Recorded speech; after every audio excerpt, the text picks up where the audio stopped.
Hello दोस्तों, PCS library में आपका स्वागत है।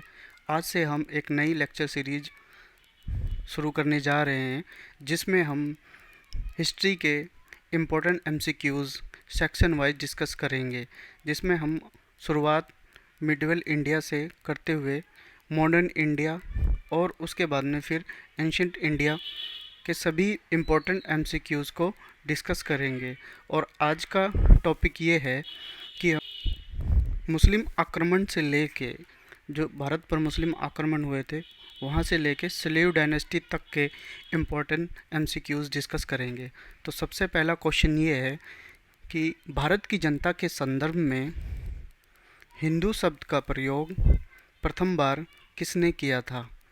ऑप्शन यूनानियों ने, रोमवासियों ने, चीनियों ने, अरबों ने।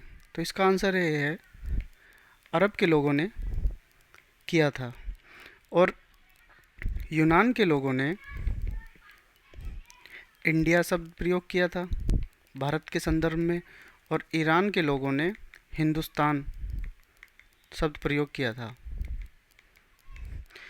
अगला क्वेश्चन है, भारत पर प्रथम मुस्लिम आक्रमणकारी थे? ऑप्शन गजनी के, गौर के, अरब के, कि रोम के। तो इसका आंसर है सी, अरब के। हुआ यूं, 636 ईस्वी में भारत पर पहला आक्रमण हुआ था जो कि सक्सेसफुल नहीं हुआ था। उस टाइम अरब के जो खलीफा थे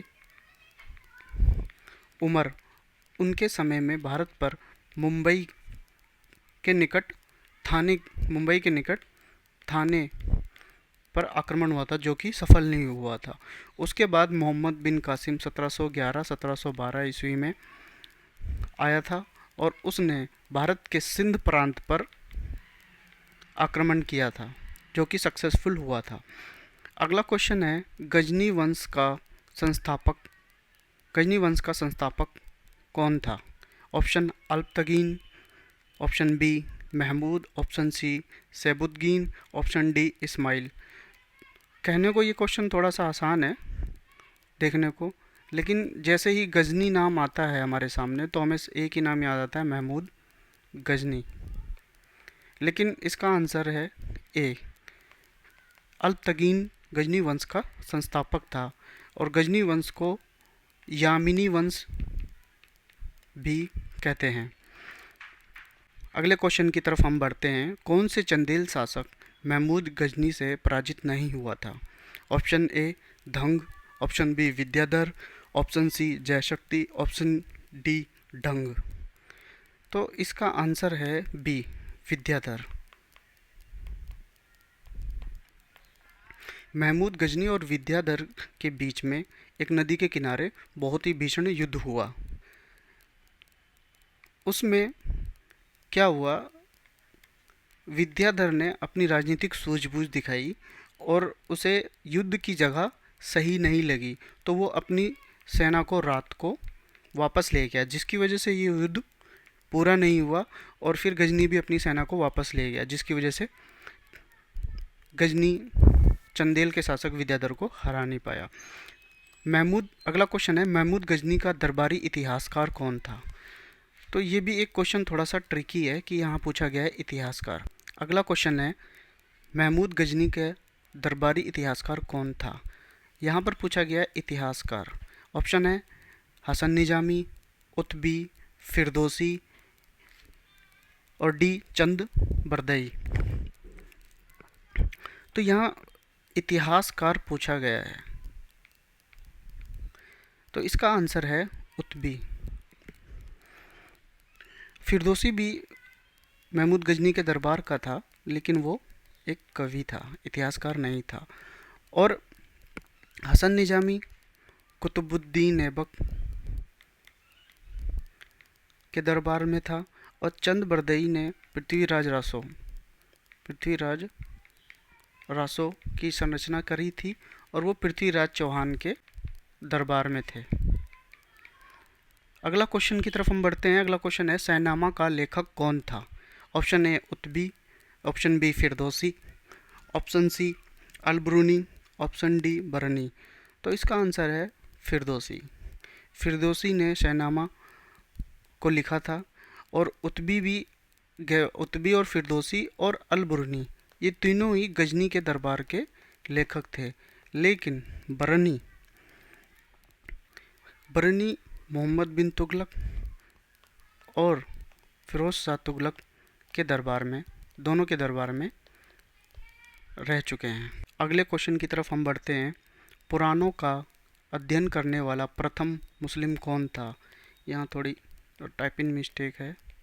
पुराणों, option A Abul Fazal, option B Abdul Qadir Badayuni, option C Al Biruni, option D Dara Shukoh. तो इसका आंसर है सी, अबुल फजल और बदायूं दोनों ही अकबर के दरबार में थे। दारा शिको शाहजहां का एल्डर सन था। अगले क्वेश्चन की तरफ हम बढ़ते हैं। निम्नलिखित में से किसने महमूद गजनी के हमले के बाद सोमनाथ मंदिर का निर्माण किया? ऑप्शन ए भीमराज प्रथम, option B Bhimdev, option C Mulraj, option D Jai Singh Siddhiraj. तो इसका आंसर है भीमदेव। अगले क्वेश्चन की तरफ हम बढ़ते हैं। किसने एक तरफ संस्कृत मुद्रा लेख के साथ चांदी के सिक्के निर्गत किए थे? Option A Muhammad bin Qasim, option B Mahmud Ghazni, option C Sher Shah, option D Akbar. तो इसका आंसर है बी, महमूद गजनी ने। अगले क्वेश्चन की तरफ हम बढ़ते हैं। निम्नलिखित में से मध्य एशिया के किस शासक ने 1192 ईस्वी में भारत को जीता? तो ऑप्शन है जलालुद्दीन मकबरानी, गजनी का महमूद, मोहम्मद गोरी, चंगेज़ खां। तो इसका आंसर है मोहम्मद गोरी। 1192 में तराइन का द्वितीय युद्ध हुआ था। गोरी और पृथ्वीराज चौहान के बीच में हुआ था, जिसमें गोरी ने पृथ्वीराज चौहान को हरा दिया था। लेकिन उससे पहले 1191 में तराइन का प्रथम युद्ध हुआ था, जिसमें पृथ्वीराज चौहान ने गोरी को हराया था। अगले क्वेश्चन की तरफ हम बढ़ते हैं। मोहम्मद गोरी को सबसे पहले किसने पराजित किया था भारत में? ऑप्शन भीम टू, पृथ्वीराज चौहान, जयचंद या पृथ्वीराज टू।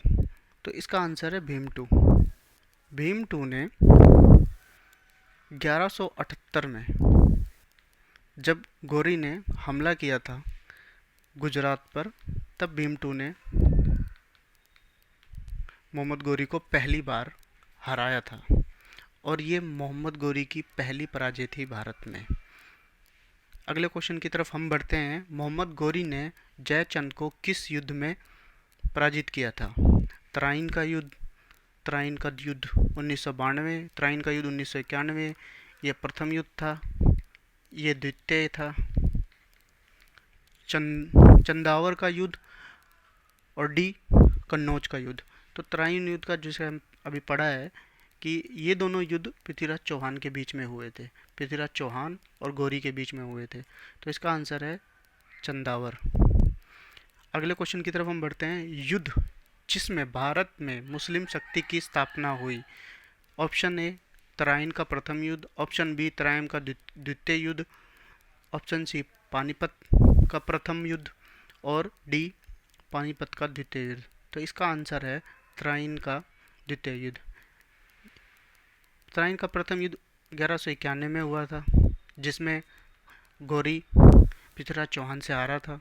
तराइन का द्वितीय युद्ध जिसमें गोरी ने पृथ्वीराज चौहान को हराया था, और पानीपत का प्रथम युद्ध 1526 ईस्वी में, और पानीपत का द्वितीय युद्ध 1556 ईस्वी में हुआ था। अगले क्वेश्चन की तरफ हम बढ़ते हैं। निम्नलिखित नामों को, हम इसको क्रोनोलॉजी में लिखना है इन नामों को, चंगेज़ खां, महमूद गजनी, मोहम्मद गोरी और तैमूर। तो ये किस संदर्भ में कि इनका जो अटैक भारत पर कब हुआ था, या इनका आक्रमण का खतरा भारत पर कब हुआ था, वो इसका हम एक एक करके देखेंगे।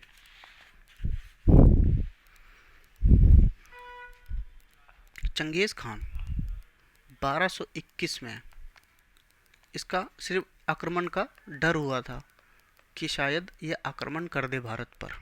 और महमूद गजनी 1000 से 1026 तक इसने 17 बार आक्रमण भारत पर किया था। मोहम्मद गोरी, इसने भारत पर पहला आक्रमण 1175 ईस्वी में मुल्तान पर किया था। तैमूर ने 1398 ईस्वी में भारत पर आक्रमण किया था। उस टाइम का सुल्तान नसीरुद्दीन शाह था। अगले क्वेश्चन की तरफ हम बढ़ते हैं। तो इसका आंसर हुआ बी, 2314।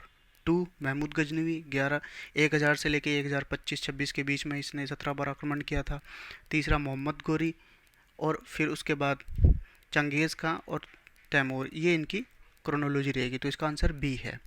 अगले क्वेश्चन की तरफ हम बढ़ते हैं कि किस मुस्लिम शासक के सिक्कों पर देवी लक्ष्मी की आकृति बनी थी। ऑप्शन है Mohammad Ghori, option B Alauddin Khilji, option C Akbar, option D कोई नहीं। तो इसका आंसर है मोहम्मद गोरी। अगले क्वेश्चन की तरफ हम बढ़ते हैं। मोहम्मद गोरी किस दास ने बंगाल और बिहार पर विजय प्राप्त की। कुतुबुद्दीन ऐबक, इल्तुतमिश, बख्तियार खलजी, यालदूज। तो इसका आंसर है बख्तियार खलजी। बख्तियार खलजी ने 1202 ईस्वी में बिहार पर आक्रमण किया और उसके बिहार के नालंदा, उस टाइम का मशहूर विश्वविद्यालय था, उसको भी तहस नहस कर दिया था। उसके बाद 1204-1205 में उसने बंगाल पर आक्रमण किया और लक्ष्मण सेन को हराया। अगले क्वेश्चन की तरफ, जो कि हमारा आखिरी क्वेश्चन है, नालंदा विहार का विध्वंस किसने किया था। तो इसका आंसर है सी, बख्तियार खलजी। तो इसी के साथ आज की वीडियो हमारी ये ख़त्म होती है। और इसी के साथ हम एक और अनाउंसमेंट करने जा रहे हैं कि हम बिहार के पेपर को नज़र रखते हुए कि बिहार का पीटी भी आ रहा है, तो उसके लिए हम बिहार स्पेशल का एक क्रैश कोर्स लॉन्च करने जा रहे हैं, जिसमें हम बिहार की हिस्ट्री,